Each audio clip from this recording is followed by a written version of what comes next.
Hello and welcome to the show. It's Martin Willis, I'm your host, and I am in New Brunswick. Now I haven't told Stan this yet, but I'll tell you, the listeners. I mentioned I was at the Canada border. I gave them my passport, was talking to them, and then they asked me what I was doing, and I said, well, I'm interviewing someone in New Brunswick and Fredericton, and they said, okay, well, what's the interview about? And I said, UFOs. And then I was asked so many other questions. They actually made me pull my car over, and I was detained for quite some time, kind of looking through to make sure. But I all of a sudden I'm thinking, is it had to do with UFOs? I don't know. But anyway, I am here with the one and only, and you know who he is. I have Stanton Friedman. Welcome to the show, Stan. Delighted to be with you. Yeah, thanks for setting this up. Now, we are actually in a conference room in a hotel in Fredericton, and your internet just didn't feel comfortable with your internet, and that's fine. So we made it. I got to tell you, I was sweating when I was at the border because I was watching the clock tick, and so everything's good. Stan, thanks so much, and this show is a tribute to you. It's our last show together, and I think it's been about 10 times that we've It's been a lot. I don't keep track of these things. Yeah, I know you can't. If you had to keep track of... I need a secretary, and I don't have one. Right. So, Stan, you started back in, what year was it you started? I read Ed Ruppelt's book, The Report on Unidentified Flying Objects, in 1958, and that was only because I was ordering books from Marlboro Books. I needed one more book so I wouldn't have to pay shipping. And there was Ruppelt's book, and it was marked down to $1.99 or something. And so it wasn't going to cost me anything, because otherwise I would have had to pay shipping for the rest of the order, and that was a lot more than $1.99. So that got me started. I didn't give my first lecture. I'm a little slow on the draw. As a nuclear physicist, you have to be careful what you say. Sure. People expect you to be factual, you know. Yeah. And so I didn't give my first lecture until 1967. And I didn't go full-time, really, until about 1978 or so. No, not that late. But there were a lot of years of speaking before I went full-time. The problem was that I worked in a, how will I put it, a volatile industry, advanced nuclear propulsion sort of things. I worked on nuclear airplanes for General Electric. It wasn't a small program. In 1958, we spent $100 million. We employed 3,400 people, of whom 1,100 were engineers and scientists. This wasn't 6 professors sitting around the table, you know. I worked for, the most exciting thing in my professional career, if you will, was working for Westinghouse Astronuclear Lab when we tested the NRX-A6 nuclear rocket reactor propulsion system out at the nuclear test site, not far from Area 51, you know. The thing was this big. Power level was 1,100 megawatts. I hate to pay that electric bill. Yeah. That was exciting. We listened. The test was done out in Nevada, but we were back in Pennsylvania. And we were listening. 5 minutes elapsed, nominal temperature and pressure in 10 minutes. We had no idea how long the thing would last. Nobody had ever done this before. The exhaust temperature, liquid hydrogen in cold, very cold, and out at 4,000 degrees. That's hot. Amazing. You know, jet engines usually 1,800 or something like that, you know, and this is over 4,000. So that was so exciting. And then they canceled the program. I mean, Los Alamos had a slightly larger one, 4,000 megawatts. And Amazing. Aerojet tested one. So here are 3 very successful tests, all meeting the requirements of the testing. And they canceled the program because we're not going anywhere. And that was the frustrating thing. You know, and I thought, I was headed for the best job you could imagine. They canceled the nuclear rocket program. okay, I'm looking around for a job, sending out resumes, and I knew Dr. Robert Wood at McDonnell Douglas in California. And I got a job offer, and my job would have been to figure out how flying saucers worked. Gorgeous opportunity, you know. I don't think I've ever heard this part. Well, In other words, how to do space travel, is that what you're? well, how to get, from here to there. But more importantly, I guess, from a McDonnell Douglas viewpoint, and they were in aerospace, of course, was how do you zip around in the atmosphere? You zip, zip, zip, zip, zip, you know. And so I'm driving across the country when I heard on the radio that the program Manned Orbiting Laboratory, which I was going to be working under, got canceled. As I'm driving across the country, and I walk in, nothing like being greeted with, I show my papers and stuff, you know, I had an offer and all that. You know, we just laid off 5,000 people. Wow. That's the job you just took? The job I Yeah. just took, yeah. They Wow. kept me for 3 months. I could do whatever I wanted. Wow. Uh, Well, at least you didn't get it via Twitter. No, I didn't. And it was, you know, I really was looking forward to it because I've been working for 14 years in industry. And so here was a chance to put it all the work to use, so to speak. And I was interested in the zipping around in the atmosphere and going to the stars and so forth. And so the one thing I did that was exciting to me, I did a literature search on magnetoaerodynamics. And I found like 900 references, which astonished me, frankly, that so many people were looking into this. If you ionize the air around a vehicle in the atmosphere, there's a law of physics that says if you got a current moving at right angles to a magnetic field, you get a force at right angles to the electric field that you've generated with the current and the magnetic field. And people actually have built an electromagnetic submarine. Ah. Well, we don't think of it that way, but seawater is an electrically conducting fluid. Salt in there makes it electrically conducting. So it's like ionized air. Looks different and so forth, but they're directly analogous. But you can get around all the problems of high-speed flights. You can control lift, drag, heating, sonic boom production, radar profile, all those good things if you got a plasma ionized air. Now, did Mirabeau, was Mirabeau? Leak Mirabeau. Was he one that worked on this? No, but I knew some- him. Yeah.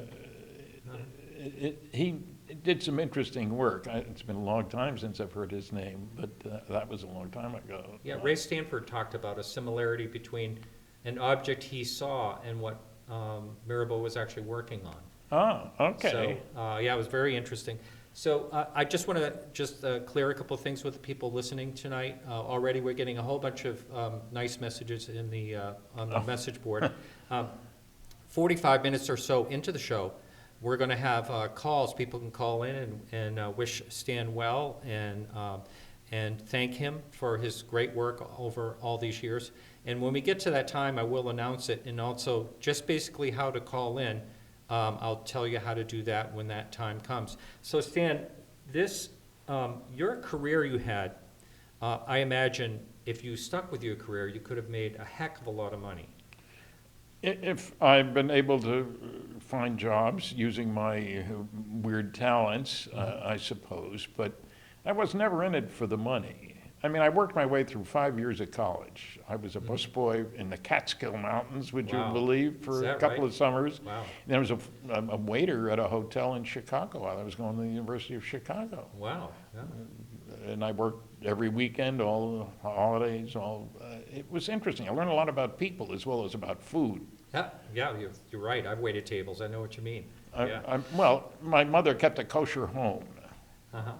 So I'd never seen a lobster before I worked up there, for example, and a lot of other esoteric, seeming to me, food.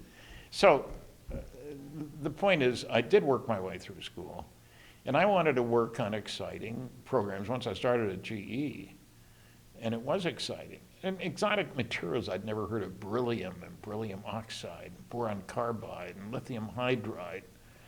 you know, where'd all this stuff come from? They weren't teaching me about that at the university, that's for sure. I was in radiation shielding. Oh, And so you got problems. They operate at high temperatures. You worry about weight because you're going to put them in an aircraft to begin with, and then in the space system and other things. You know, and it shocks people when I tell them what I told you earlier, that the aircraft nuclear propulsion program at General Electric, 1956 to 1959 I worked, our budget in 1958 was $100 million. amazing. And Wonder what we that had would transfer 3,400 today. people. Yeah. And 1,100 of them were engineers and scientists working on aircraft nuclear propulsion systems. So this wasn't a few professors sitting around a table jabbering about how nice it would be, you know. We never successfully, we operated jet engines on nuclear power. Really? Oh, yes, but not in an airplane. I don't understand, you know, for the Ventura and all that, well, we won't want to get too techie here, but I'd like to ask you after the show how that worked. But Well, it's very straightforward. You take cold air in, normal air, and heat it in a reactor and kick it out through the turbine. those heated air, amazing, Yeah, amazing. I mean, the air's all over where you're flying anyway, Yeah. so that's handy. No, the nuclear rocket had used liquid hydrogen as the propellant, which is a wholly different animal, but is the lowest atomic number element, the lightest weight for cubic foot of propellant, you know. Yeah. And one nice thing about hydrogen, it's all over the place. Right. There's no shortage of it, you know. Yeah, and the moon has hydrogen-3, right? Is that, are they supposed to? I It think probably that's what it is. does. Yeah. I don't know. That's a good question. Yeah. Now, Stan, well, I guess what I was getting at when I said you could have made a lot of money, if you stuck with this particular career, do you have any regrets doing what you've done? No, No, no, no. no, no. I go with the flow, to use an aerospace analogy. I find challenges everywhere, and everything I worked on wasn't dumb routine. I mean, the aircraft nuclear propulsion system is not routine. And I worked on spacecraft compact nuclear reactors, able to produce a lot of electricity, you know, to operate other systems. It was exciting. It was different. No, but I mean, do you have any regrets going into the UFO field from your career? Because, well, I had a crossover period, remember. Yeah. I read my first book in 1958, gave my first lecture in 1967, and went full-time in like 79 and 80. So what made you decide to go full-time? I needed a job. I had a family to support. It was very straightforward. I Yeah. I thought I was going to have the keenest job I would ever have wished for. I was hired by McDonnell Douglas, and my job would be to figure out how flying saucers worked. Yeah. Now that was a challenge and exciting, and it was a shock when I'm driving across the country and heard that the program I was going to work on had been canceled. Yeah. Out of the blue, so to speak, literally. So, but I'd already given lectures. I've been lecturing for more than 10 years. So I enjoyed, I'm a ham. It's not kosher, but I'm a ham. I like being on the stage. Yeah. And I've enjoyed, it may sound strange, a lot of people suggested, especially early on, that, boy, you must get a hard time from people. Well, I don't. I have a question and answer period after every lecture, more than 700 lectures so far. I bet, yeah, And I've had 11 hecklers, and 2 of them were drunk. yeah. You're going to get that many if you talk about anything. You know, there's no shortage of them. And, you know, what I've found, the first year I was out full-time, so to speak, I was worried. I was speaking to American Institute of Aeronautics and Astronautics sections, technical groups, Engineering Society of Cincinnati, Engineering Society of Detroit. These are pros. So you've got to be careful what you say. You know, they won't put up with garbage. And they responded extremely well. So was delighted at the response. And, you know, a typical example, Gulf Research Labs, technical people, and I spoke, and the first question was, well, I'm sure one could come to other conclusions than the ones you've come to. And I said, well, as I recall now, I talked about 5 large-scale scientific studies, and I asked how many had read each one, sneaky, and you hadn't read any of those. You remember anybody who raises his hand more than once, because it was very rare at that time. Is that right? Yes. I said, well, what's the difference between us, isn't it? I gave you my conclusions. I gave you the evidence, the sources, pictures of the covers, the technical data. And I've read them all. You've read none of them. Whose opinion's worth more? And I shut up. Silence, long silence. So I've had the opportunity to, with technical people, engineering societies, I haven't avoided, I prefer speaking in professional groups, you know, you want to educate them a little bit and they're curious and so forth. But I also realized that I had a special background in terms of having worked on classified programs. Many people, I've had people tell me, oh, governments can't keep secrets. Oh, yes, they can. There are leaks occasionally, but remember, there was a mile-long facility built to separate uranium isotopes in secret, a mile long. Manhattan? The Manhattan Project, yeah.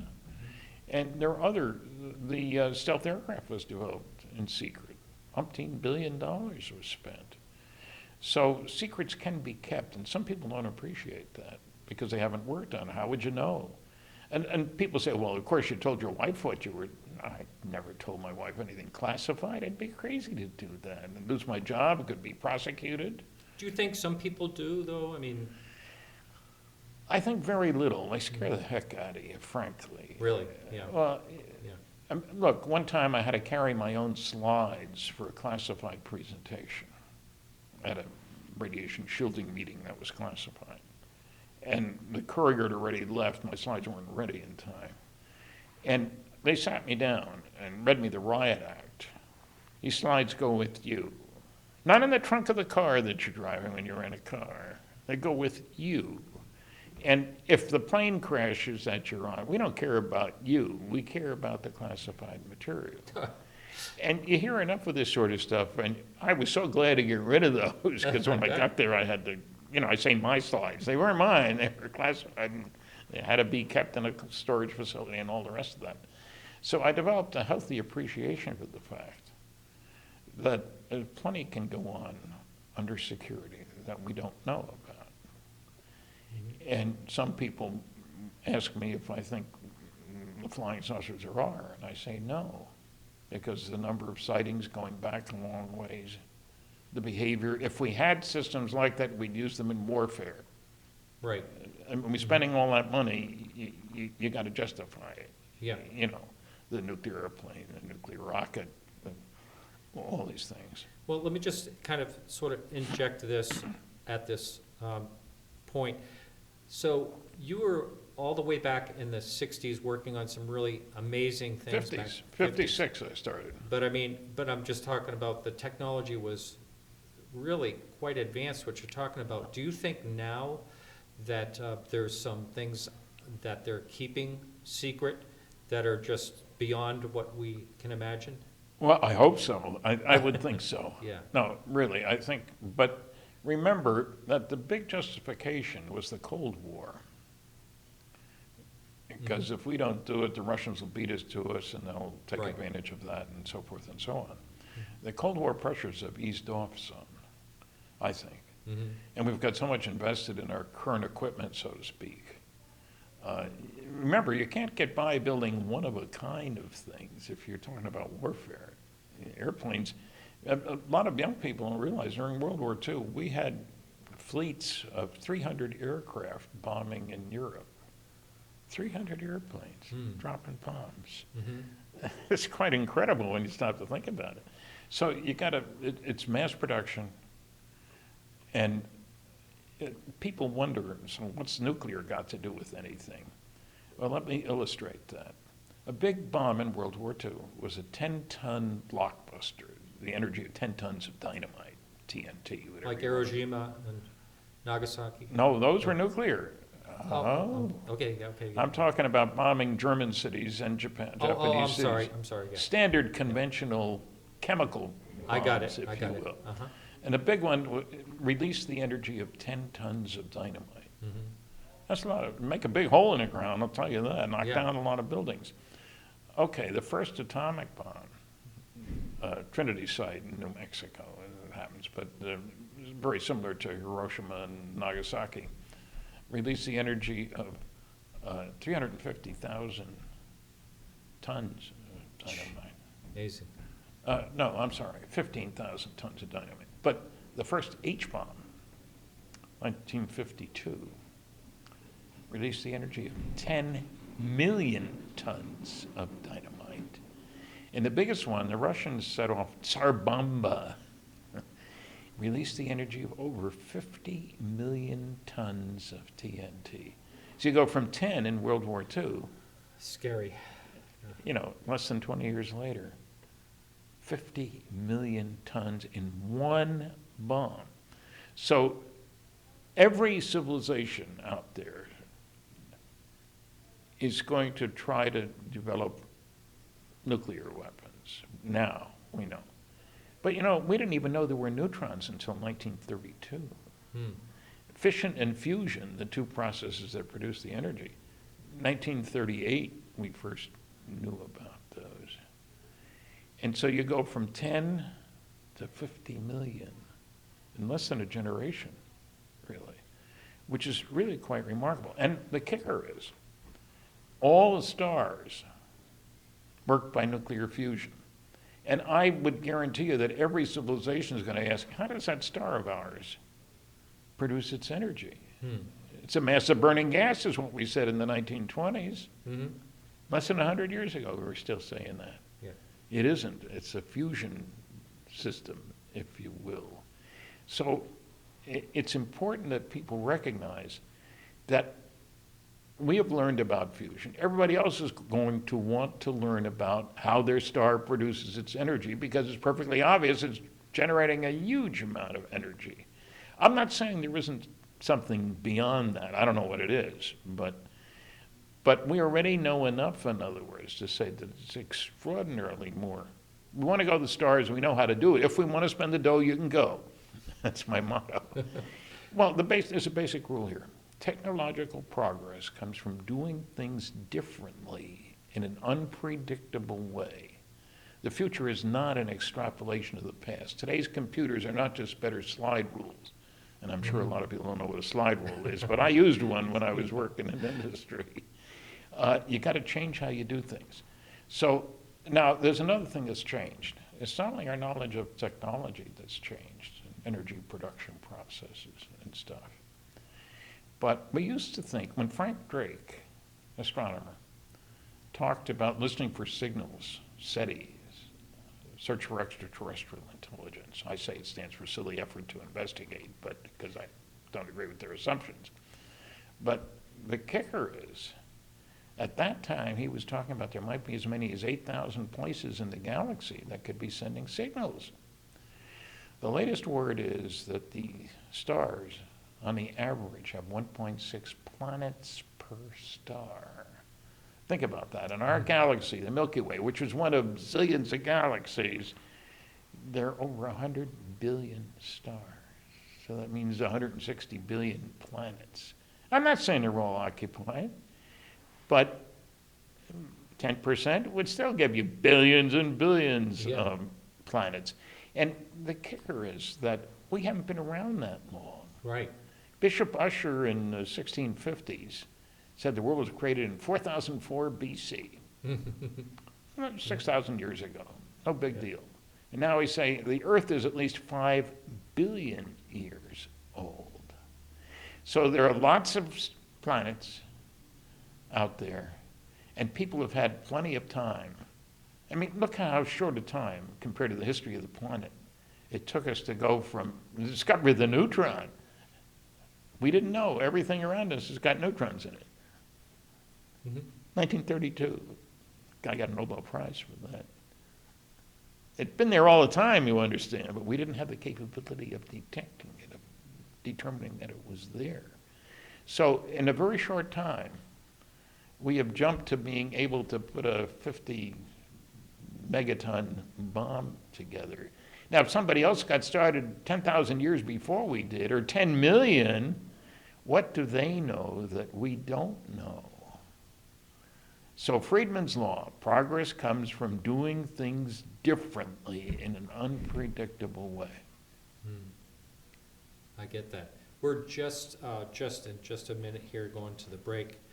So I will let the people know on YouTube, if you want to post your questions now, a couple of questions in there, I'll ask Stan those questions during the break. Yeah, so we are ready to go into a break. You're listening to Stanton Friedman, and we're up in New Brunswick on location, his hometown now, and we're on KGRA radio, and we'll be right back right after this break.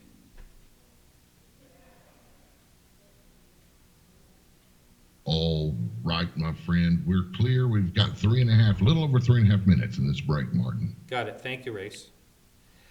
Okay, so let's see if we have any questions that came in on the chat room. I know people were asking earlier.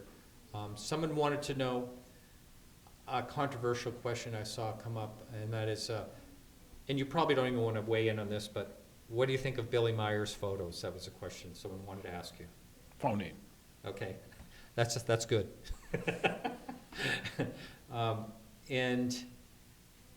Let's see. We can, I don't see any, it's going to take me too long to look through these questions, and there's so many people that are giving you a lot of praise here. And someone says, hey, if you get bored with retirement, I don't know what they're trying to say here. So anyway, let's talk during this 3-minute break here. I'm just curious, and it's kind of a personal question, but what made you decide to move to Canada?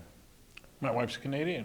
Ah, I got it. And you could buy a house in Fredericton for half of what we sold our house for in California. Oh, California, yeah. Prices there are so crazy. Sky high. And my wife is one of 9 kids. And 4 of them were living back here at that time, and their families, and her parents were living here. Yeah. So, family reasons. I wasn't running away from the FBI, as somebody told me I was. I've never regretted the move, I better say. Okay, here's a couple of questions. One of them is, let's see, UFOs can't get here from there. They would need to go faster than light? That's a question mark. No, that's wrong. Okay. I'm not saying they can't, but I don't know how to go faster than the speed of light. But at 1g acceleration, the force of gravity right here, it takes, and I've asked this as a multiple choice question. You don't need to know anything. How long does it take at 1g to get to the speed of light? 1,000 years, 100 years, 10 years, 1 year.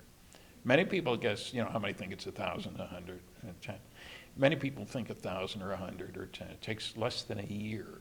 So you're talking about a constant G1, like a constant increase? Yeah, 21 miles per hour per second. That's 1G in rough terms. I don't want to put in decimal points, So that's the first thing. The second thing is, that's half an Einstein. Einstein said the speed of light's a limit. The other part is that time slows down as you get closer to the speed of light. How much does it slow down? Well, it depends on how close you get. You go out, come back, and marry your granddaughter's best friend because you haven't aged much. Yeah. And so that's a very important consideration. And it may sound crazy. Why is it? I don't know why. That's the way God made the universe. How's that for an answer for a nuclear physicist? Right, yeah. Okay, so that's, sorry we didn't get to more questions during this break, but we will later, and we will be taking calls later on. Race, we're ready to go right back on, aren't we? Yeah, we've got 20 seconds. Oh, I miscalculated here. Okay. I'm going to get just a shy number short. Yeah. because I don't always count the bumper music. Yeah, right. Sometimes, the bumper music may be 2 minutes and 20 seconds, and I only run 60 seconds of it. So Yeah, sometimes my figures can be a bit skewed. that's all Okay, right. here we go. Yep.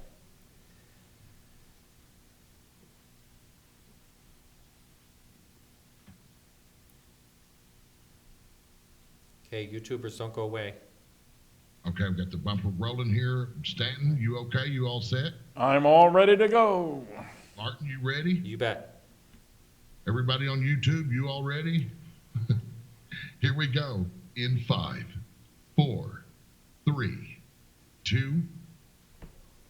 All right, everyone, welcome back. My guest tonight is Stanton Friedman. We have a tribute show, a tribute and farewell, and we will be taking calls in about 15 to 20 minutes for people who want to call in and wish Stanton well and thank him for his great, extraordinary work over the years. So, Stan, one of the questions I thought about asking you is, Roswell, do you think that if it wasn't, I know how that came about, you've told me the story a couple of times, it's really interesting. Do you think that if you didn't show up at that station that day and there wasn't a delay or the guy didn't show up or whatever it was, do you think Roswell would have come out eventually? I don't know. I've wondered about that. I see no reason to think it had it. After all, I'm talking about in the late 70s. Right. It happened in 47. Mm-hmm. So it been kept secret for a long time. And now all the original witnesses are dead. All of them now? I thought there was one or two, but well, possibly by now. Yeah. There may be. Well, there may be ones we don't know anything at all about who are still alive. Yeah. But generally speaking, they died off. And Roswell, I'm the original civilian investigator. And I'd heard about it twice, actually. A guy who was a forest ranger told me about a great sighting he had in I was living in California back then. And he said, you really ought to talk to my mom. She had a great report. She was in New Mexico. So I called Lydia Slepe, his mother, and tracked down as many people as I could. She couldn't remember all the names and so forth and so on. And I got nowhere, really, in finding other people. She had heard the story that a saucer had crashed and was being shipped to Wright-Patterson Air Force Base. And it's a true story, but I didn't have the data to back it up.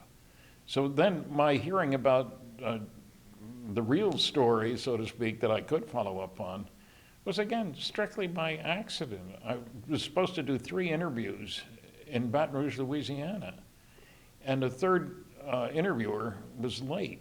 So I'm sitting talking to the station manager, and out of the blue, he says, the guy you ought to talk to is Jesse Marcel. And boy, an investigator that I am, I said, who's he? His next sentence changed my life. He handled records from one of those saucers you're interested in when he was in the military. What? Now, one thing I always forget to ask you, Stan, and I want you to continue, but how did he know this? He was there. No, not Jesse. Oh, no. The manager. The manager and Jesse were ham radio buddies. Oh, and he had seen the newspaper article in 47. There were big newspaper. Army finds saucer in New Mexico, branch in New Mexico. General says it's radar weather gadget, But Jesse was the intelligence officer at the Roswell Army Airfield, named Walker Air Force Base, it became later. And so he was there.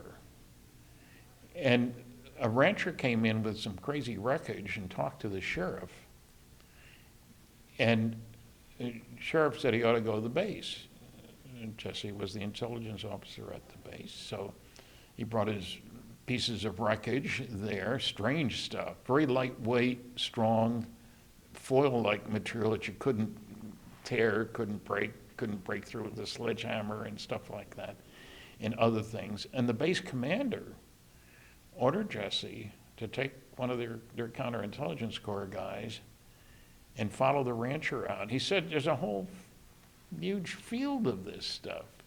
Fields are big in New Mexico. There aren't many people, there are lots of fields. And so they brought some of it, they followed the rancher out, they came back with it. And that was the end of that. There was big story. The Kenneth Arnold sighting had occurred just a few weeks before. Yeah. The first sighting that got a lot of attention. 9 objects zipping around in the sky. He timed them, the clock on the dashboard of the airplane he was flying, and they were going more than 1,200 miles an hour. But the speed record at that time was like 700 miles an hour for airplanes. Right. So, Yep. this was quite extraordinary, in other words. But so Jesse was the officer at the base who was the guy in charge of bringing wreckage back in. He wasn't in charge of investigating UFOs. There was no such thing at that time. I mean, nobody with that kind of a job. Yeah. But he had the clearance. This is the only atomic bombing group in the entire world. The Russians didn't test their first one until a couple of years later, see? So only the United States, and that group was at Roswell Army Airfield. So this wasn't a bunch of GIs sitting around with nothing better to do, make up stories or anything like that. They all had to have high-level security clearances. Atomic bombs. They were the only people in the world who had access to them. They dropped the ones on Hiroshima and Nagasaki, and 2 more in Operation Crossroads. So Jesse was pretty special.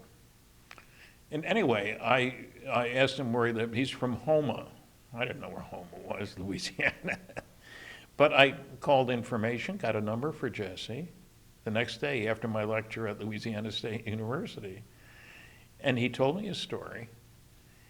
And I followed up on that with Bill Moore. We found 60-some witnesses the first year after that. Wow.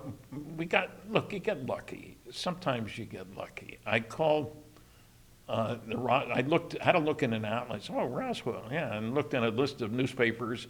And Roswell's got a newspaper, the Roswell Daily Record. So I called them and I said, maybe you can help me. I've got these stories here about the group that served at the base there. A guy named Walter Hout put out the public information. He was the public information guy. His wife worked at the newspaper. Yeah, I remember. Yeah. How lucky can you get? Yeah. So I talked to her, and I talked to Walter, and he had been. People think, he was a PIO, public information. No big deal. He was a bombardier during the war. Flew more than 20 missions over Japan. And you pick your best, including a couple in some of the tests, and you pick your best guys because at that time, we didn't have a lot of bombs to waste. Right. You got to put the bomb in the right place for the test, or if you're dropping on Hiroshima or Nagasaki. And so I was lucky in that sense. And I managed to get a grant. There's a very special guy who has supported a lot of research on UFOs. And my first grant I got from him, it was the first grant he gave. He's given a lot since. And I was able to go out to New Mexico. And there were 2 saucer crashes there. Roswell and the plains of San Augustine, which is over near White Sands, not too far from White Sands. So when you start talking to the people on the ground, and the thing is that Walter Hout knew a lot of the people. He had a base yearbook, and he gave me a copy of it. So, I remember Joe lived in Oshkosh, and this guy lived here, and this guy lived there. And so that was a great help to have somebody who had been there at the time. And, Roswell's a small town. Now it's about the same size as Fredericton, 50, 60,000, something like that. At that time, it was less than 25,000. But it was a big town for that part of New Mexico, Mm-hmm. And I get a kick out of the fact that the town near where the crash actually occurred wasn't Roswell, it was Corona, tiny little town. And the first spy satellite was called the Corona Spy Satellite, interestingly enough. We knew after the U-2 disaster, we knew the Russians would be able to shoot one down because they were able to fly almost as high as we could at that time. So isn't it ironic that the Corona spy satellite was developed? And it shows you the benefit of being in a military program. There were 12 failures in a row. The 13th one worked and got more data on Soviet military installations than all the U-2 flights that had preceded it. That was Corona spy satellite. And it was kept secret, the Corona, for 25 years. Wow. For those who say you can't keep secrets. Yeah. So We did. what was it like when you actually interviewed a direct witness? Were they right away welcoming your interview, or was it hard to get them to actually talk about it? They were welcoming. I gave them a background sheet and stuff like that. They knew I was legitimate. Look, I belong to the American Nuclear Society, the American Physical Society, the American Institute of Aeronautics and Astronautics. And I only worked for big companies, General Electric, General Motors, Westinghouse, McDonnell Douglas, TRW Systems. So I've got a very respectable background. And they know that, universities may hire quacks on occasion, there's crackpots, if you will. But GE and Westinghouse don't have that kind of reputation. If you're good enough to work for them, you must have something on the ball, So people cooperated. I think a number of the people that I talked to, I think they were glad to get it off their chest, the Roswell story. Yeah. Because they knew the lies were in the paper. Right. And how was the consistency of the people? It was very good. Really? How they described the materials and the properties of the materials and stuff like that. But again, you got guys working for the only atomic bombing group in the entire world. Yeah. That says something. They didn't hire idiots. I know, having had a clearance for 14 years, that you got to have it on the ball to get hired to work on something very classified. Right. And in other words, you don't walk in from outside, hey, I'd like to see where they make the nuclear bombs or they load them or anything like that. It doesn't work that way. You don't have access. So I found that people were relieved to be able to talk to somebody that they felt they could trust. And they recognized, the cat was out of the bag, so to speak. So they were not, I know some people were in fear because they were threatened, right? Well, there were people in the early days who'd been told to keep their damn mouths shut, no question about that. But that had to do with all kinds of classified things. All the guys who worked at the base had to have a clearance. You didn't just walk in off the street and get access, because you might walk around and see something that was classified, even if you weren't working with it. There are plenty of people working at the base. It's like at Los Alamos. Thousands of people work there. And you have to have a clearance, because you may be exposed or hear somebody talking or whatever. So security has a long arm and gathers in people and information and threatens the heck out of you if you ever open your mouth. So when the government said that this was, a weather balloon. With the radar reflector. With a radar reflector. But when they first said that. Nobody argued with it. And not even the witnesses? No. So they basically had this out of their life or whatever until it started being investigated again in this. By me, in the 70s. Right. And what about, the one thing that's confusing is about the supposed pod that crashed separate. There seemed to have been the bodies recovered a couple of miles from where the wreckage came down. So a crew compartment would not be surprising. We talk about crew compartments on spacecraft, as a matter of fact. Certainly the newspaper coverage in 1947 didn't say anything about bodies or anything like that. General says it's radar weather gadget. Army captures flying saucer on ranch in New Mexico. General says it's a radar weather gadget. Who was going to argue? Yeah. Now, did you actually speak with any witnesses that said they saw bodies? Did you personally speak to anyone?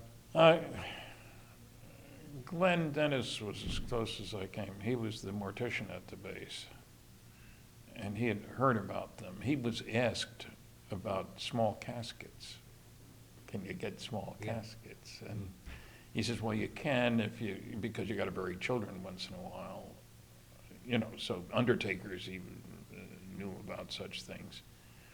But the people weren't running around shooting off their mouth. Hey, Stan, come and talk to me. It wasn't like that. I had to find them.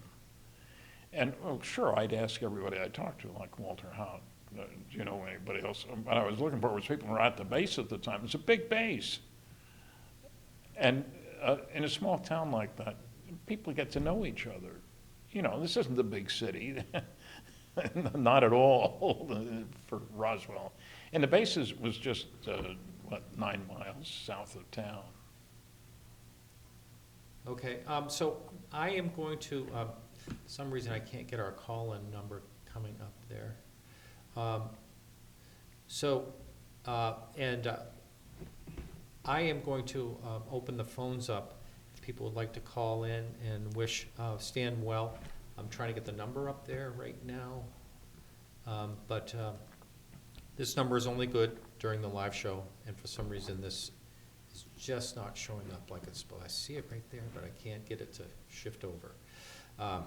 So that call-in number is 603-967-4030. If anyone would like to call in, you're welcome to call in and wish Stanton well.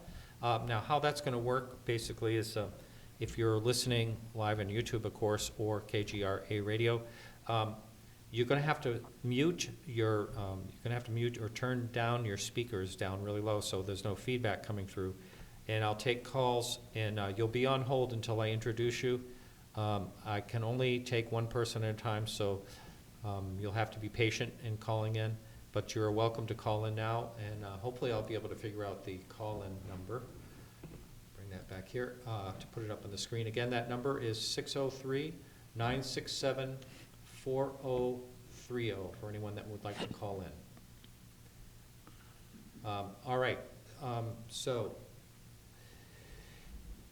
they'll probably call in more in the second hour. So in your career in this field, I would say that's your biggest contribution. It'd have to be. I mean, Roswell. Yes. I mean, it's on the map. I bet even the town has more of a population because of it. Well, the museum, International UFO Museum and Research Center in Roswell, last year, the year before last, it had 220,000 visitors. Whoops, listener, you're gonna have to turn off whatever it is making noise.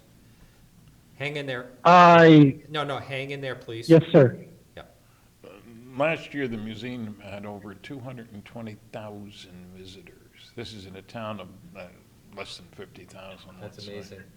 Yeah, and if you're there, you gotta want to be there. It's in the middle of nowhere. It's Right. 200 miles from Albuquerque. It's 200 miles from Amarillo. It's 200 miles from El Paso. You know- So it's not on the way by to any place. That's in other right. words. That's right. So that shows the interest. And they come from all over the world. No question about that. Yeah. Just as I've spoken in all 50 states. All 50 All states. 50 Wow. states, 10 Canadian provinces, and 19 other countries. Don't tell me that people aren't interested. I know they are because I've been out there. All right, so caller, what's your first name and where are you calling from? My first name is Daniel, and I'm calling from Mount Pleasant, Texas, though I'm from San Antonio.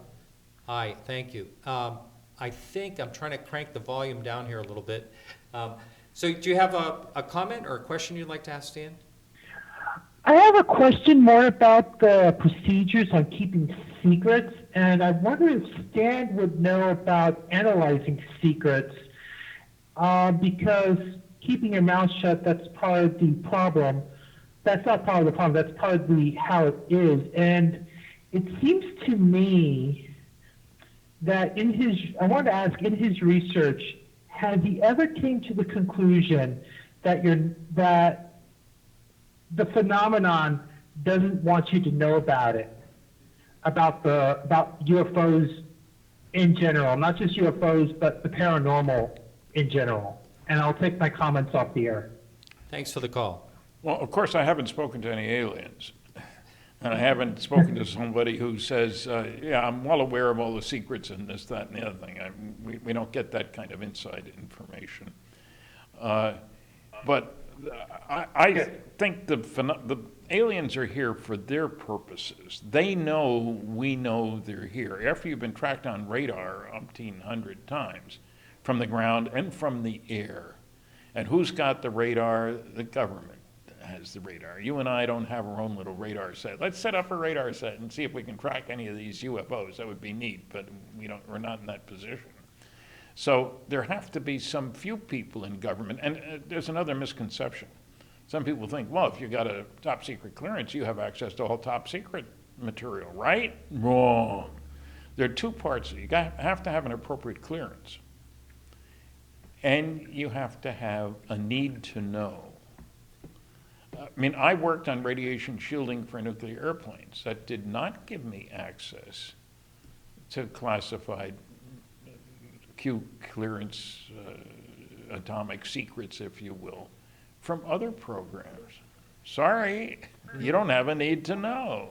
Right. But I have a clearance. That's not good enough. And somebody makes those decisions, in other words. So it's a double layer. You got to pass through the sieve in the first place to make sure you're a decent, honorable, trustworthy, et cetera, et cetera. And secondly, you have to have a need to know, and somebody has to certify that. I went through this when I visited on business Los Alamos and other classified facilities. My company had to send information about my clearance to those people, and they had to accept it. I mean, if they didn't accept it, I couldn't visit there. Huh. So it's not a simple question. No, it's difficult. Need to know is very important. Yeah, I could see how that works. All right, we have another caller on the line. Your first name and where are you calling from? Robert Williams in Morristown, New York. Hi, Robert. Hi, Stan. Good to hear from you. I'm sorry to hear you're retiring. Hey, I'm 84. What do you expect? I'm 66, so you got a ways to go, man. I hope to make it 84, but I'd enjoyed your visit to Cleveland Community College in Blacksburg State, and I'm reading your book, Top Secret MAJIC, again, this time, right now at the moment. And I just got this email that this live YouTube is up, and I just had to call in and say hi and congratulations. I mean, you're still alive, right, at 86, so... 84. 84. Well, I have hope for another 20 years myself then. Good. But I'm hoping I can get Musk he is going to land at the latitude in Cydonia, and any book that Stanton Friedman writes, there's flat facts in there. Okay, there's brutal truths. And it is hard to get through the different layers. It really is. I mean, Top Secret MAJIC is one of the books that shows how you have to go into the details of which typewriter was used and something like that. And it is true. If you don't have a need to know, even presidents don't get full briefings. I think probably the last full briefing was Eisenhower. So I know Kennedy didn't get one. He didn't live long enough. But okay. all the books that Stanton Friedman has, I have. And the only thing I've asked him for that he's never given me is those 500 black pages. That is what it's for you. And so, I mean, I'd like to be able to just flip through those things on a commercial if I win the Publishers Clearinghouse prize. But that'll never happen, like being abducted. I haven't even seen a UFO, so I'm a step behind you. Well, I haven't really seen one either. My father did, but he said, so I haven't seen one myself. But I know they're there, with everything else and all the videos that are out there, and all the books I've read that you've wrote, and Pouty, the day after Roswell. That one Air Force guy was one that definitely stepped forward and had the cojones to tell the truth. And thank God for people like him. And like what you discovered, Blue Book Special Report 14. I mean, if you're holding that up now, I mean, that right there in 14, there's no way anybody, if it's brought up, can debate it. It's like 9/11. You can't debate that thing came down, a 110-story building came down in 15 seconds without explosives. I mean, you're a physics guy. This can't happen. Science is science, and you can't make a left-hand turn and a right-hand turn unless you're inside the center of gravity. All right. Well, we actually have to. That Project Blue Book 14, if that was asked to the State Department, or the DOD, NASA, or even Donald Trump, they would not be able to explain Special Report 14 without saying that yes, there are extraterrestrials here, and yes, they are abducting people, and there's also a race of them that look like us. All right, I'm sorry, but we're running running late for the break. We have to go into break. Thanks so much for the call. Yep, and good luck, Stan. And Thank you. I hope to be able to get in touch with you again someday. I hope so too. I hope I'll still be around to be talked to. It's been nice talking to you. Thank you. All right, so it's time for our break. This is Martin Willis on Podcast UFO, and we're on KGRA Radio. And hang in there. We'll be right back.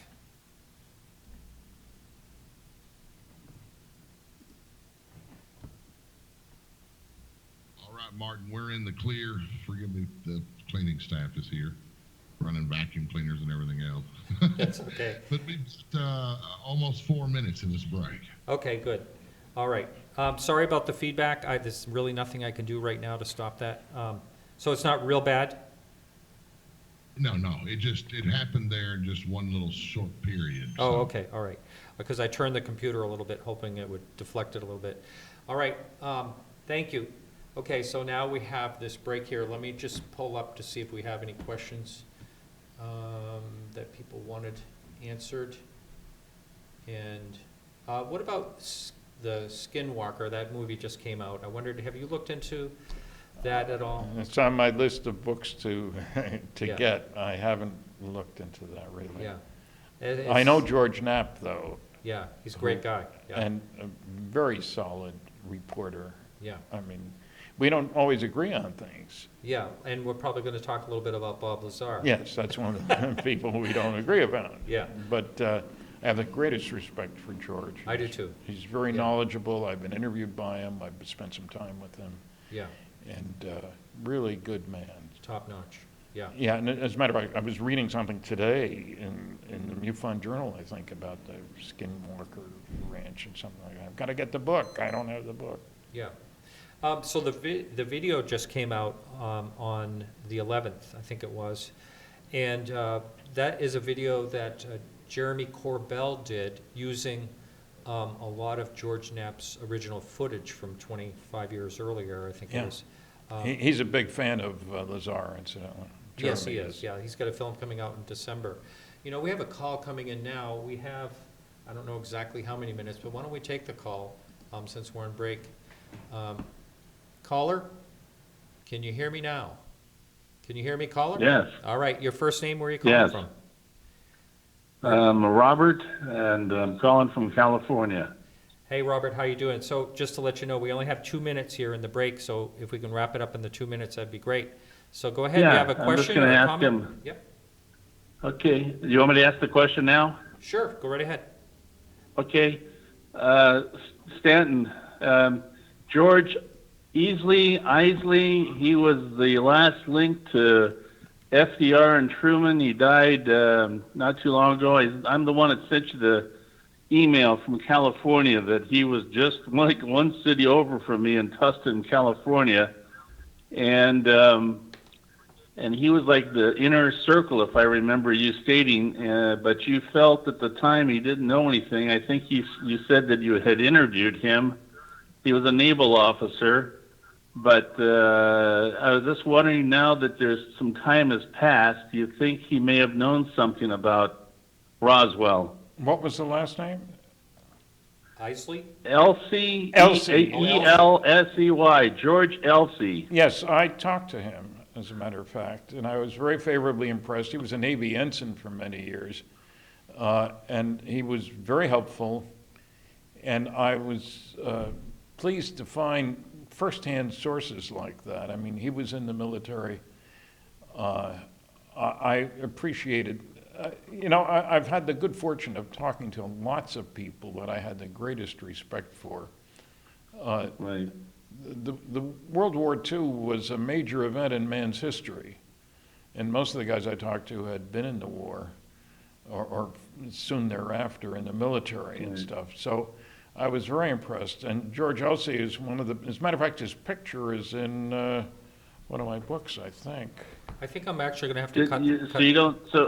So he told you that he did not have any information about Roswell or Right. Okay, one of the other crashes you've written about. Right. You're going to have to hang in there. Maybe we can somehow bring this conversation into. We have to go. The break's over, so Okay. just hang in there if you would. The reason why No, I you have said to stop. that You have to because stop. he actually. You have to stop talking, please. Stand by. Okay, I'm sorry. No worries. You're fine. Stand by. And we'll get you right back on here. Here we go, Stanton. Here we go, Martin. In 5, 4, 3, 2. All right, everyone, welcome back to the show. My name's Martin Willis, and I'm with Stanton Friedman up in New Brunswick. And we're talking all kinds of things. We just, during the break, a name came up, and we have a caller on the line now. So if you would, can you kind of, in a nutshell, talk about this situation? We can bring the caller back in. Which situation? Esley, or whatever his name is. George Elsie. Yeah, yes. Well, I called the Truman Library. I've been to 20 archives because I think you need to get firsthand information. And the Eisenhower Library, the Truman Library, the Kennedy Library, and a whole bunch of other places. And I asked the Truman Library, this is a number of years ago, was there anybody still around who, was at the White House in the 40s when Truman was president and stuff? And they mentioned George Elsie. And they told me how to find him, which I did in D.C. And so we were talking about things like James Lay, who was the executive secretary of the National Security Council. And here's a guy, Elsie served at the White House. How can you not listen to somebody like that, during this time frame? He's dead now. But so I did talk to him, was very favorably impressed. And I had so many people that I talked to, like Elsie, who had sufficient background so that you could not knock them down as, oh, he's a nobody, he doesn't know what he's talking about, he wasn't there, that sort of nonsense. I check out people, I ask for credentials, I look to see forms, If there's one thing the military does, it has forms all over the place, and documents. And so he was a Navy ensign, and Elsie was very helpful in offering information about how things worked at the White House. And things like, if you get guys who were there, I had somebody say one of the documents that I say is genuine. And Phil Klass, who was a big debunker, paid me $1,000 for proving him wrong about documents.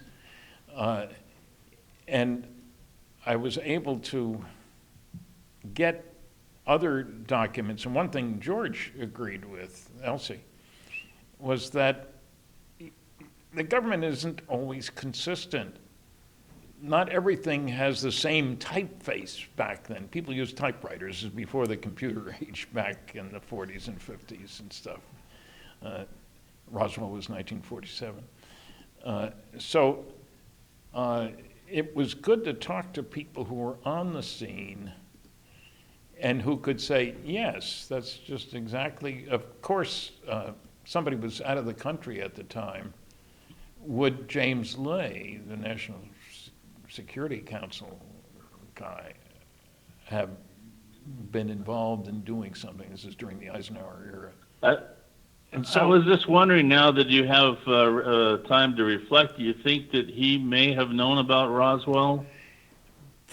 he might have known a little bit, heard something from somebody, scuttlebutt, if you will, as they used to call it. And the reason why I say that, Stan, is that during a second interview, he showed the reporter top secret documents of the Truman Doctrine, which apparently, whatever the special words for not having these papers, well, he had them in his house and is hidden in some sort of library cabinet. So that got me to wondering. I wonder what else he may have hid I don't or know. had or. Anybody who's listening who has some documents that they'd like to show somebody that they think they can trust and who's going to die anyway pretty soon, I'd like to hear from them. I'm in Fredericton, New Brunswick, Canada. I'm in the phone book.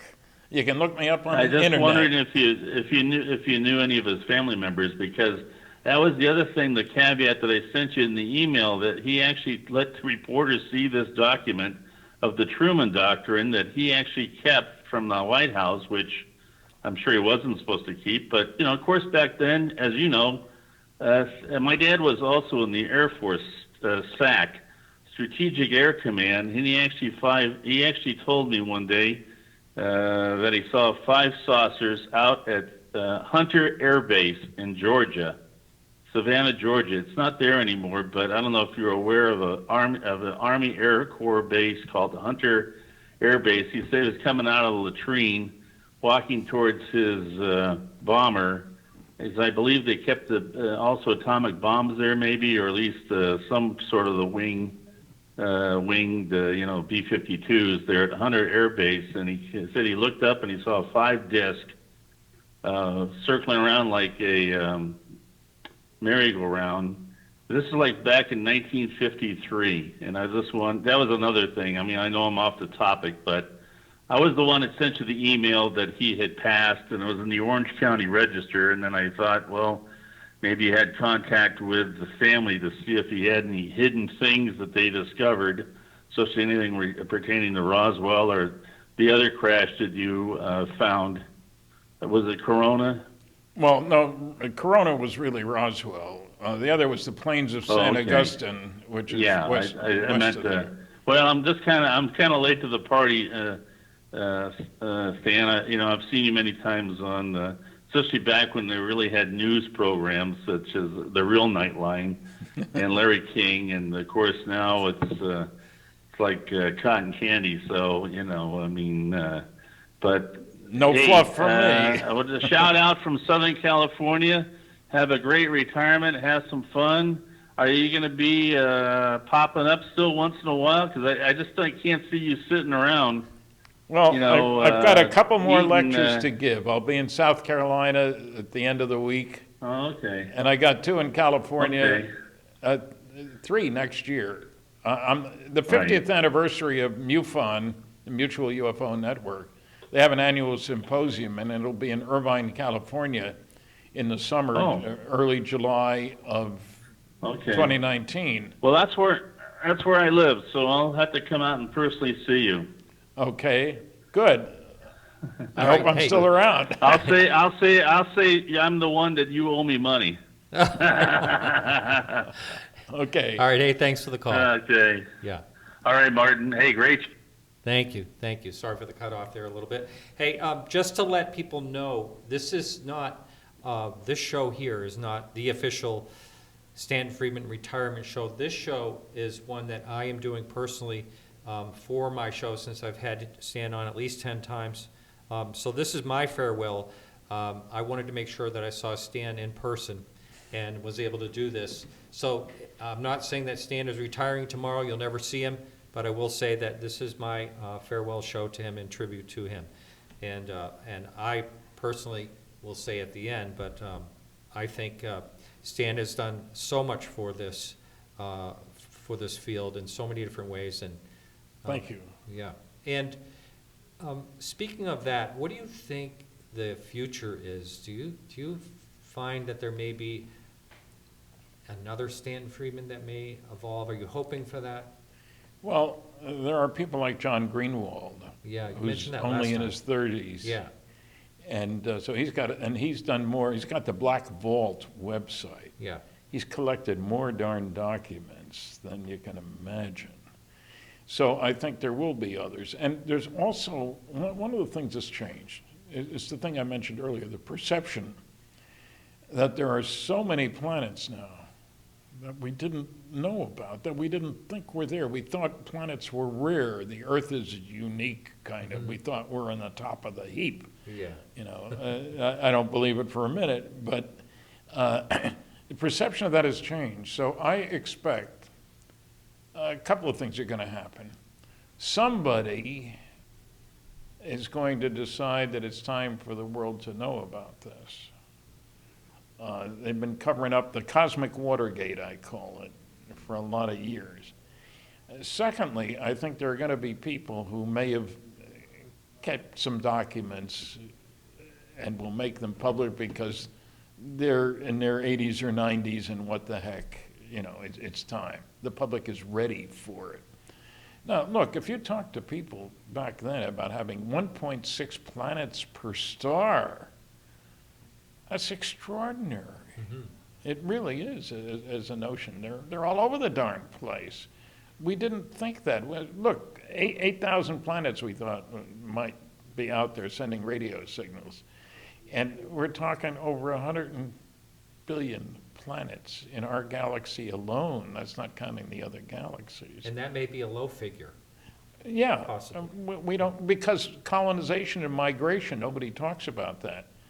I mean, look at Canada and the United States back 500 years ago. Weren't many people around those places, you know?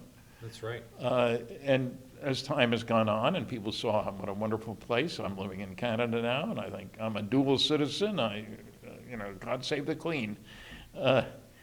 So what I'm saying is our perception of our significance has changed. Yeah.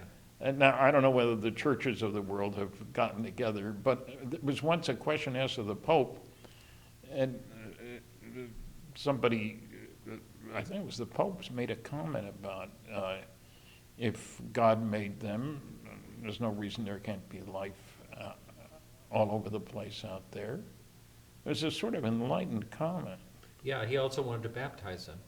Well, As if they'd want to be. But anyway, Hello, is there anyone there? we have a caller. Yes, for anyone that's calling into the show, what happens is you're going to have to be on hold until I... Is that a dog? Do we have a dog in the room? Welcome to the show, caller. What's your first name? Where are you calling from? Hi, my name's Louis Ferrier, and I'm calling from Alaska. Hi there. I Welcome to had the a show. question. For Stanton, do you have any idea what reverse osmosis non-ionizing radiation is? Well, no, that's a process used to desalinate water, as far as I know, where you put pressure The in. reason I was... Go on. Oh, I'm sorry, sir. The reason I was wondering is one of the people who was in Rendlesham Forest, the U.S. government paid him off because he was exposed to this type of radiation supposedly in the forest, and took care of his injuries and stuff like that. I was just wondering what this process was and, how did they relate that to radiation? I don't know. That's a unique one on me, and I certainly don't know. I know a lot about neutrons and gamma rays and beta particles, maybe, but look, there are radioactive materials all over the place, a lot more in some places than others, from Mother Nature. That's forgetting about Yes. the one that man has produced, you know, the cobalt-60 source that got lost someplace, and ouch, you know. All right. Well, thank you, sir. It's sure a pleasure speaking with you, and I've been a fan of yours since the beginning.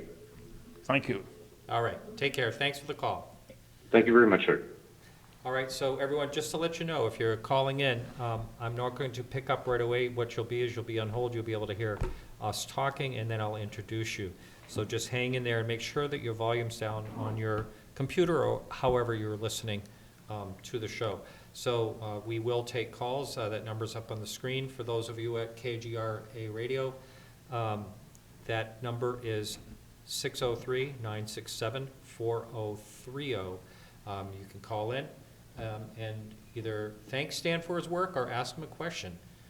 And so one of the things I wanted to ask you, Stan, was in this whole time that you've been involved in this field, what do you think is the most important step that's happened besides the planets?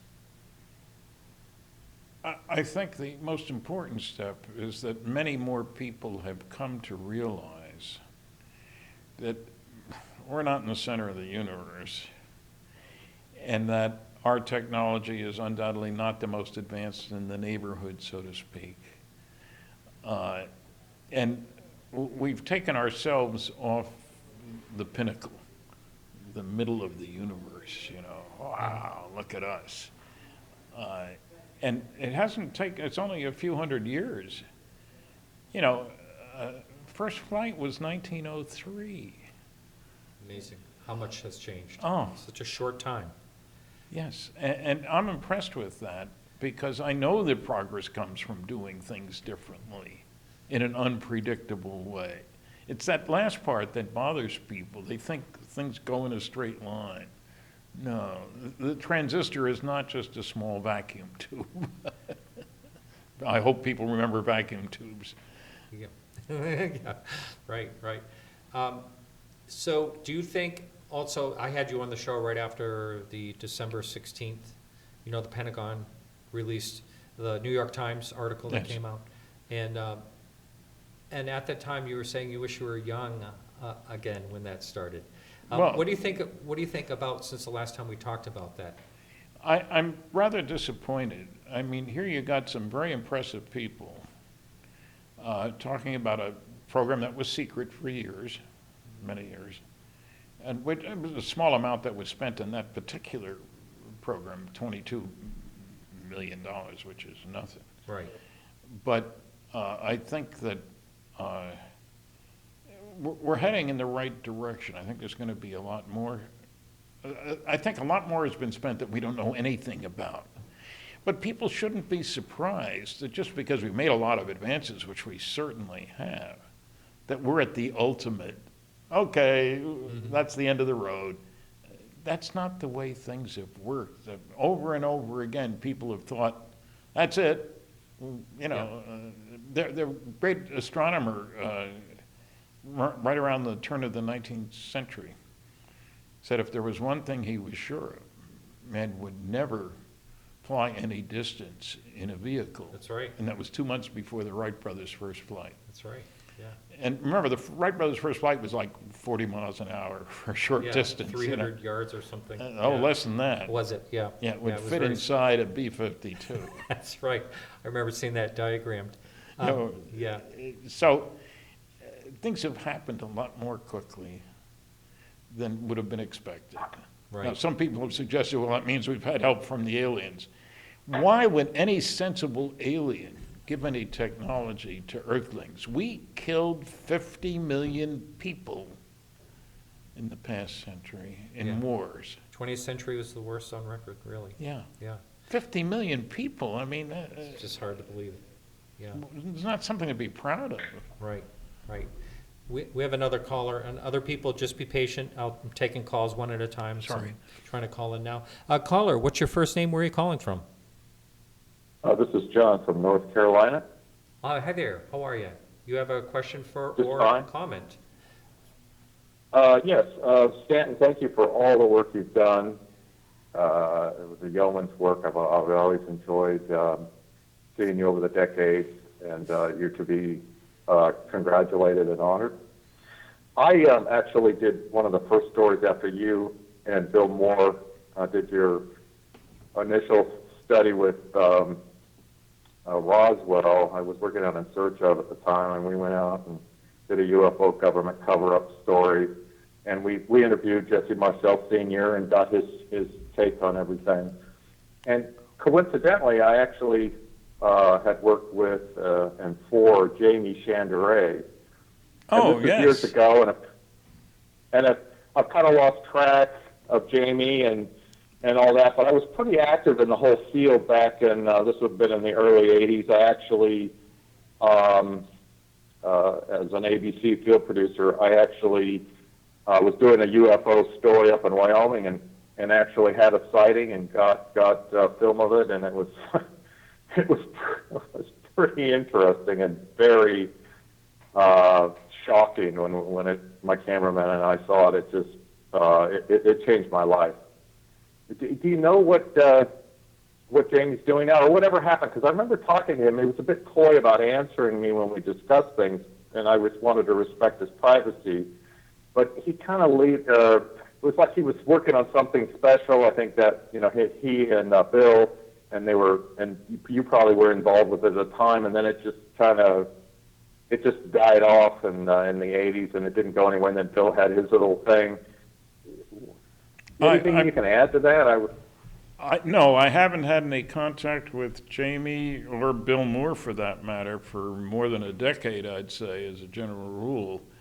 We worked together for some period of time, digging out witnesses. And matter of fact, Bill and Jamie was a Hollywood TV producer, wanted to make a big special movie and book and the whole can of worms, if you will, as it turned out. Right. And it didn't go anywhere, really. I was disappointed about that. We had philosophical differences, but they did work hard in those early days. And I did spend a lot of time with Jamie and Bill. And I haven't heard from either one of them, like I say, in almost a decade.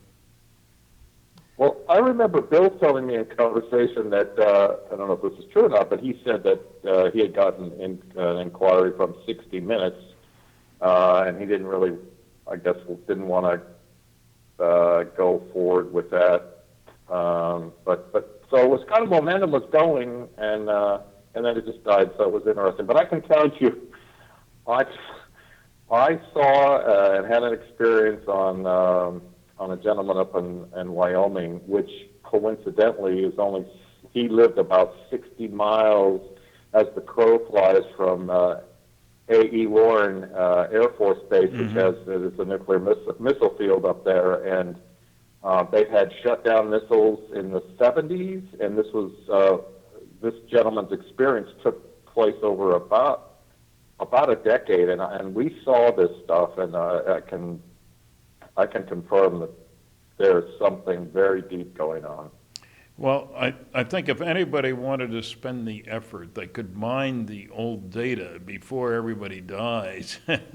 In other words, if you made a major effort to get people who have knowledge to come forward, I think you could gather a lot of data. People who were in a position at a radar installation or in an airplane. I mean, there are some spectacular cases involving airplanes and a whole crew seeing UFOs flying, circling around the airplane. What are you supposed to say about these people? You're trusting them with nuclear weapons, and you say you don't believe what they say about seeing a darn old flying saucer, or two of them, or five of them, or whatever. That's nonsense. So, and there's a couple of big oceans out there too. And the Navy has stayed away from this subject very loudly. And I don't know how they got away with it. Why haven't the press gone after Navy people? Because there certainly have been sightings by guys on board aircraft carriers and destroyers and so forth. It's a big ocean. Yeah. Also, remember, we have nuclear-powered submarines and nuclear-powered aircraft carriers. And I'm still impressed by the fact that a nuclear-powered aircraft carrier can operate without refueling from someplace close to 25 years. Somebody told me 30, but I'll say 25. What the heck? That's terribly impressive. And submarines, in World War II, U-boats, could stay under for about a day. Now they can go around the world underwater, Amazing. which is truly incredible. But I think that's what's kept the peace. Because we know that if somebody drops a bomb on us, an ICBM or stuff, we can retaliate with submarines that he doesn't know where they are. That means you're almost invulnerable. You're protected by those huge oceans. And so we don't have a good way of detecting submarines. You know, the enemy can't find our submarines. Oh, they're right here, there, and no, it doesn't work that way. So the nuclear systems have been important, and I think there certainly are plenty of sightings of UFOs near nuclear installations. And you can understand why. Go ahead. Yeah. So, real quickly, I have another, ancillary story. But so, do you remember? You remember the Invaders show back in the '70s? Yeah, it was the '70s. Yes. The ABC. Vaguely. Okay, so Roy Sinnis is the actor, and I actually had talked to him. He was working on a UFO show at the time, and I happened to meet him at a conference. And so I talked to him about what I was working on, and he said, this is what he said to me. I can tell you exactly what he told me. He said, well, that's interesting. He said, when I was working, and he was like the lead in this show, and he said, when I was working on that program, and it lasted, I think it was maybe 3 seasons at the most, and he said, I got a call from Air Force personnel, and he said, the guys that fly in those bombers, they're in the 60s, and I said, oh yeah, the Strategic Air Command, and he goes, yeah, I was contacted by, I believe he said it was a captain, and he said the captain wanted to come and talk to me, so, and I said, about what? And he said, about this experience that he had, so they got together, and the captain proceeded to tell him that they were on one of their global missions where they got nuclear weapons, they're flying, so they're on, alert at any time. And there's always a bomber or a series of bombers in the air in the old days in the Cold War. And he said that their B-52 was being tracked and trailed a few miles back by these objects. They could see them on the radar, and they just trailed them for hours. And then Roy told me, he said, and then over the intercom, I'm just telling you what he told me. He said over this Air Force guy told Roy that over the intercom came a voice, and essentially it was, you shouldn't be playing with these weapons, these nuclear weapons. You need that. You're dealing with something you know nothing of. You should just not do what you're doing. And I'm just the messenger here, and so it affected everyone so much on the aircraft that these guys wanted to go out and tell somebody. I mean, it affected them so deeply. So they told Roy, and he says, well, what are you coming to me for?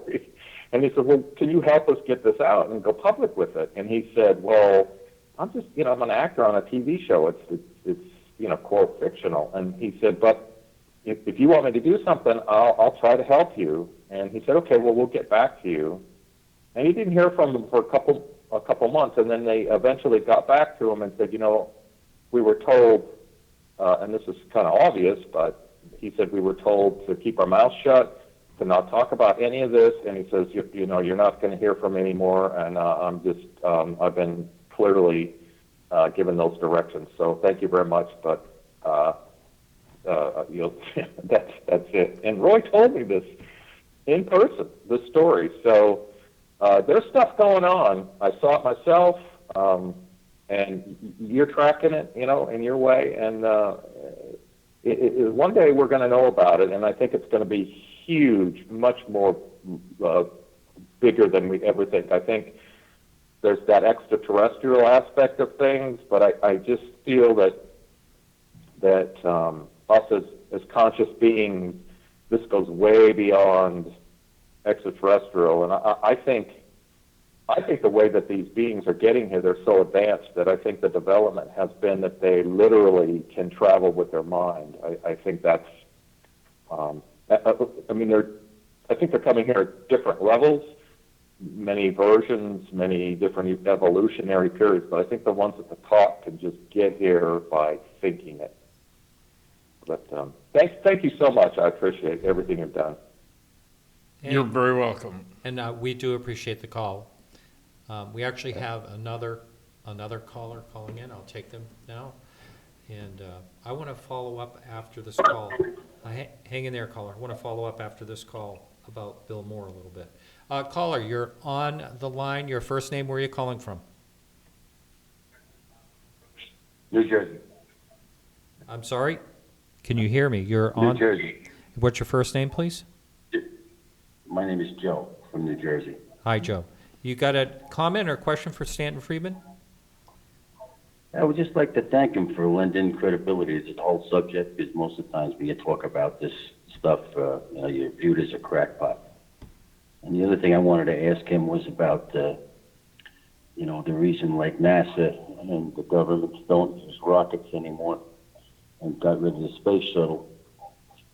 Because I think that he's going to ask if he thought that they don't use it anymore because of these back-engineered UFOs, that they have different kinds of flight apparatus to go into space now. Well, I wouldn't be surprised if they've got systems we don't know about, but there are a couple of things you have to take into account. Advanced propulsion systems are expensive. They don't come cheap if you're going to advance the state of the art. And it gets much harder to hide if you got a fleet of them, in other words. And what's the point of having them from a defense viewpoint unless you can distribute them where they're needed, hither, thither, and yon, to protect the United States, to protect us against our enemies who might want to attack us, and so forth. So there's a limited supply of money, certain limited in the supply of imagination, too, which I've noticed, that people can't imagine anybody coming here and not wanting to land on the White House lawn. And I think, let's say that aliens aren't stupid. It's a no-fly zone at the White House. Hang on just one second. Caller, can you mute your computer One in the second, background? okay. Go ahead, I'm sorry. That's all right.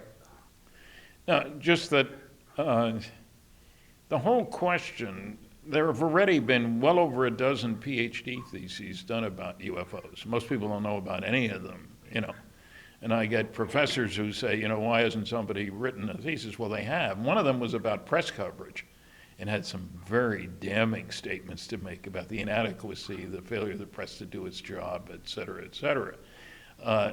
So there is a sophisticated literature out there if you go looking for it.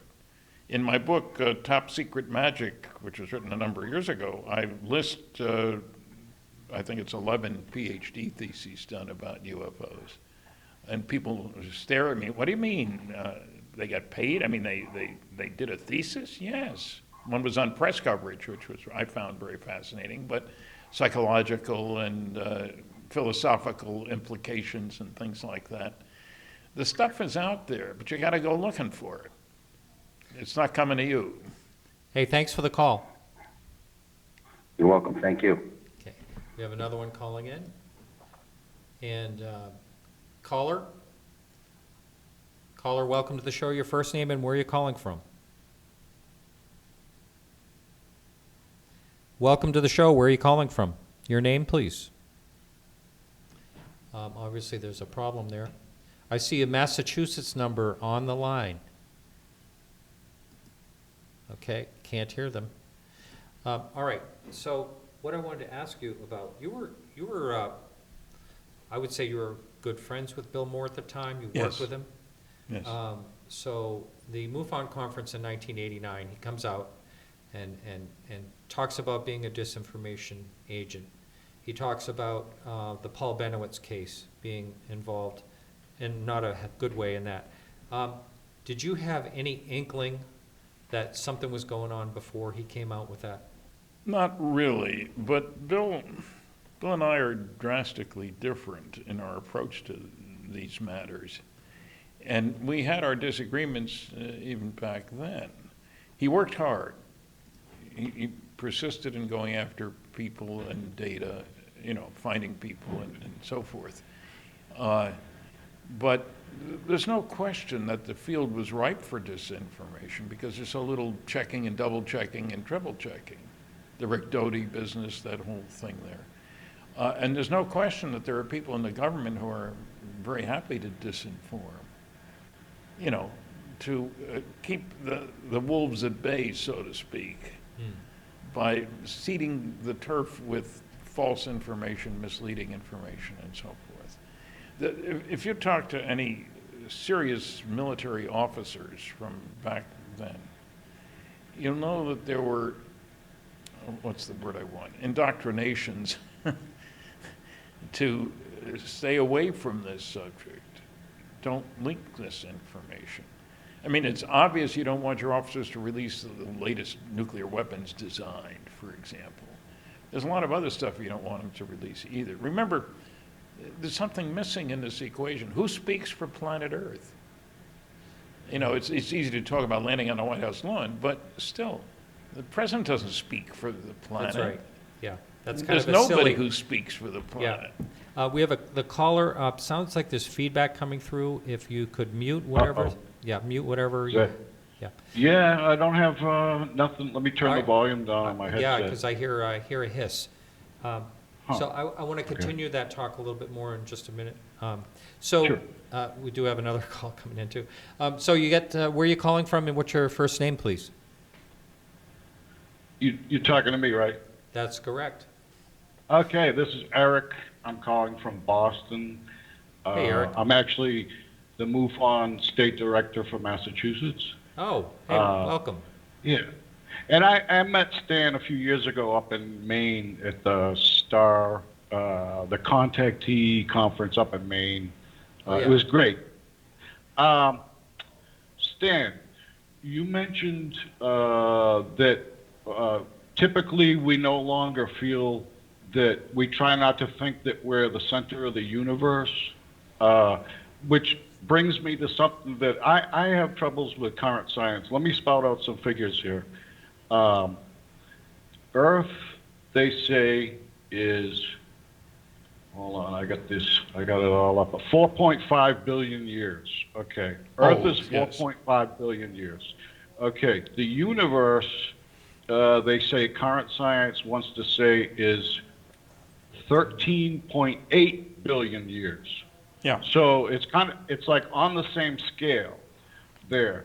But then when you go and you look at the Milky Way galaxy, they say that the Milky Way galaxy is 13.5 billion years ago. That's very close. That means it's one of the first galaxies after the Big Bang. That's what they think. Can you see why I have trouble with this? In that I think that the creationists are still trying to they get their way to these people that come up with these figures, and it's still we're made out to be the center of the universe. It continues. What do you understand what I'm talking about? Well, I certainly agree with you, and I wonder if it isn't true all over the universe, the local galactic neighborhood, if you will, tone it down a little bit from the universe. If everybody, for some time, until they get the truth from going out there and making better observations and so forth, I think everybody will think of themselves as being of central importance. Everybody likes to think they are. And so I think mankind, or people kind, universal kind, I don't know what else to call the residents of the universe, has an ego problem. We all like to think we're important. And whether you say it's Bishop Ussher, who said everything was created in 4004 BC, I don't know whether he said a Sunday afternoon, but, that's not very long ago. When you say 13 billion years, then you say, what do we know about what happened 13 billion years ago? Damn little is all I can say, And we don't know People have asked me, well, why do aliens look like Earthlings? I say maybe it's the other way around. Maybe it's Earthlings look like aliens because we may have been somebody's colony. Penal colony, of course. They dumped all the bad boys and girls here, and that's why we're so nasty to each other, you know. Yeah. So there are a lot of ways to look at these things. Hey, Eric. So, yeah, go ahead. how about like in a year or so, you're going to get the itch and you're going to come back out and you're going to do a few things. What do you think? Well, I know that next year's MUFON convention in Irvine, California, which is, I believe, will be in July in 2019, I will be the keynote speaker. I've agreed to that. Yeah, I got to be alive to do that because I don't know how to breach that barrier, you know. But and you know, I do have something on my side, genetics, if you will. Both my parents lived to be 90, so I've got six more years to go on both sides. Well, we hope you're going to hit over 100. That's what we hope. Yeah, over 100. You're going to do over 100, I guarantee. I'll try. Hey, Eric, thanks for the call.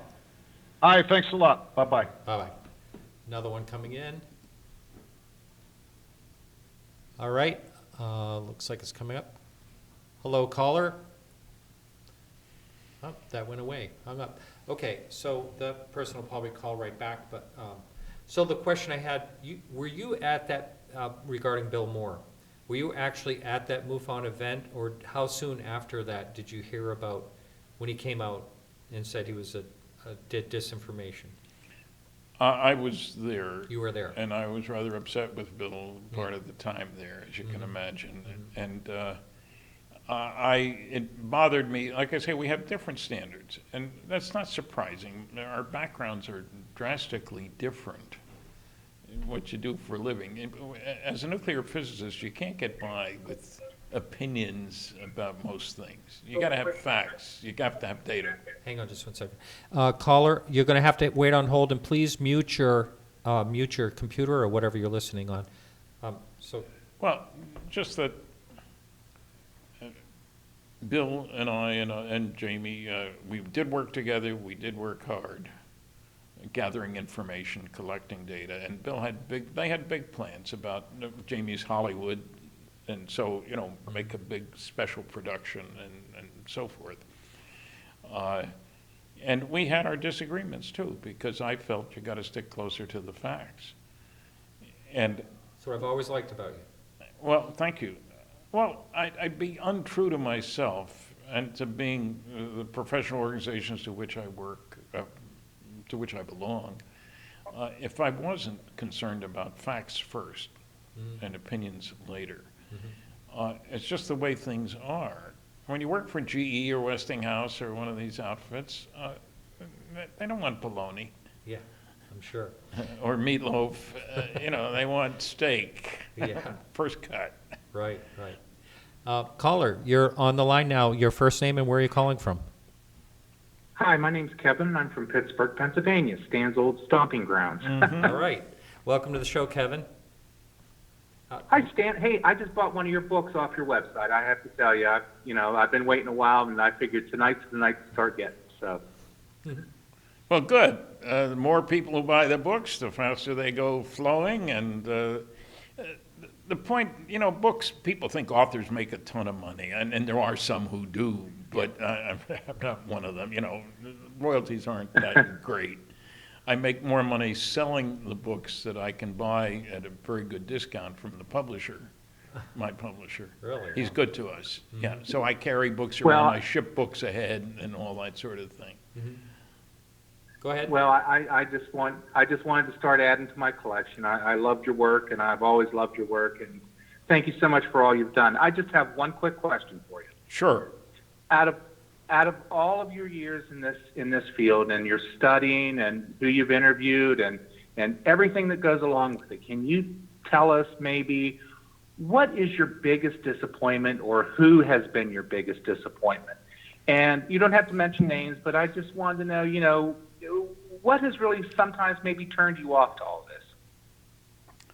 Well, there are some people who have climbed the heights of ufology, if you will, and featured at conferences and stuff, that I find are not being scientific or careful or with what they say and how they describe it, who don't go for the evidence. They go for the research by proclamation, which I find unacceptable just because of my background.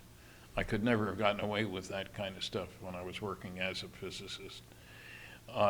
That's probably, and also, I guess I was an optimist, and I was hoping that the lid would be blown off the cosmic Watergate by now, so that I could relax and say, "Told you so."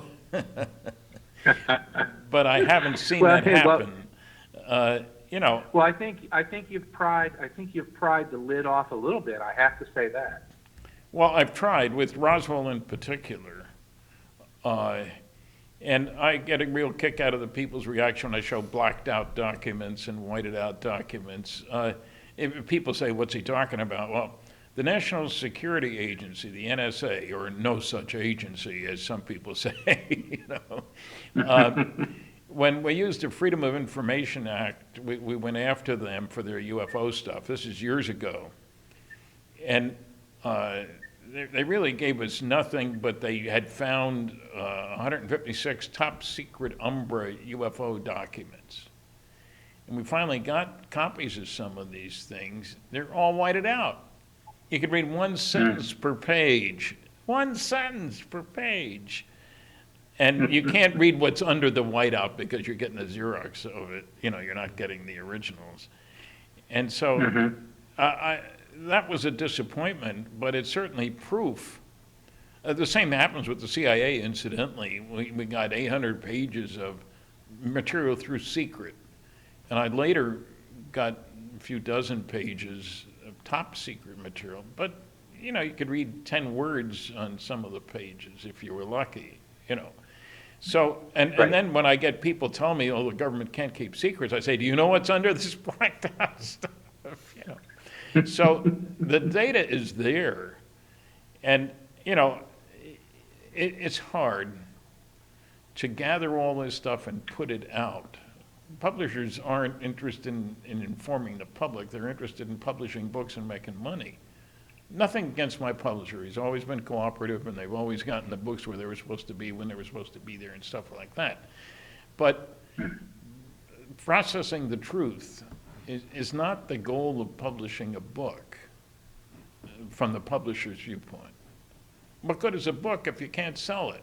It costs you money to print it, and you got to pay the author something, not a lot. So it's been disheartening sometimes. Anyway, hey, Martin, Stanton, thank you so much. I'll get off and let somebody else call. Hey, Martin, thank you so much. Great show. And Stanton, thank you so much for all these years of just keeping our minds moving. Thank you so much. Thank you. All right, Kevin, thanks for the call. The line's See you open. later. Yeah, bye now. The line's open. Someone can call in if they'd like. Stan, and we may get interrupted again, but you were telling me at some point before we got a call and kind of stopped talking about it, why you were disappointed in To the Stars with and we have a call coming in. I will try to get to that. So this is the last call, actually, I'm going to take. We have about 10 minutes left. And let's see it come up. Caller, you're on the line. Your first name and where are you calling from? This is Ron from South Carolina. Hey, Ron. Going to be in South Carolina. All right. Yeah, you're going to be down in Columbia, right? Yes, that's right. Capital of the state of South Carolina. Is that drenched? It was, but I've checked and they're not flooded out. Well, it's good to know. I was worried I'd have to cancel the trip because I have to float there. Yeah. This caller's our resident skeptic. Oh. Yeah. So, but I don't suppose you have a lot of skeptical things to say to Stan, do you, this time? No. In fact, the first thing I want to say is I do, even as a skeptic, I really appreciate all the hard work he has devoted to this over the years. I am old enough to remember what research was like before there were search engines and internet searches and that sort of thing. You really had to really get in there and do the work, and I do appreciate that. And I also have a question. Sure. I wanted to ask him with MJ-12, and that's a subject that has not come up this evening. I just wanted to You're ask right. Sorry. Yeah, no problem. I wanted to ask him when they first saw the documents, he was a little skeptical because Donald Menzel's name was on them, and I just wanted to ask him what was the one thing, or was it just a preponderance of the evidence that made him think it was the real deal? Well, Donald Menzel was a Harvard University astronomer, a very well-known astronomer, and he'd written 3 anti-UFO books. And so when we get the MJ-12 documents, and it shows him as one of the members of this incredibly secret group, Majestic 12, your first thought is, oh, that's baloney. Menzel couldn't have been a part of such a group. But I had to get permission from 3 different people to look at his papers at Harvard. You couldn't just walk in off the street, in other words. They were at the archives there. And was shocked, frankly, pleased I must say, but shocked to find he was in touch with Jack Kennedy. And it was, Menzel had a longer continuous association with high classified material, with the NSC, NSA, all these guys, than anybody, more than 30 years. And I was shocked by that he wrote to somebody that when we're properly cleared to each other, I can tell you more. He was a cryptologist, code breaker, code maker. Nobody knew that.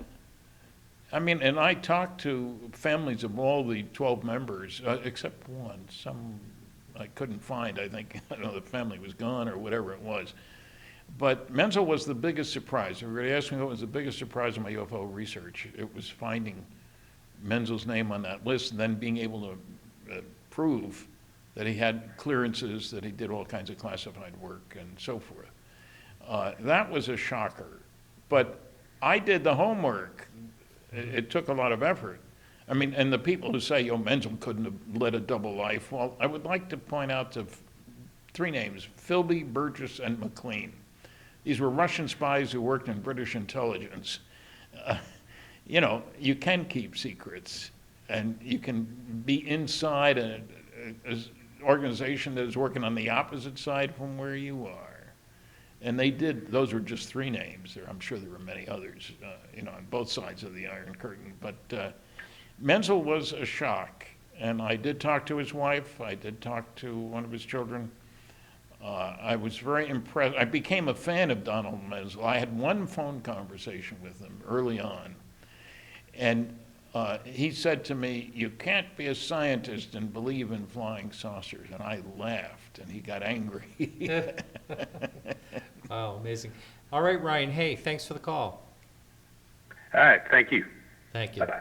Bye now. So we had someone, we're not, if someone wants to call, someone's been trying to call in, if they want to call back one more time, just for a quick one, then a quick comment or whatever, then call now or forever hold the dial or whatever it is.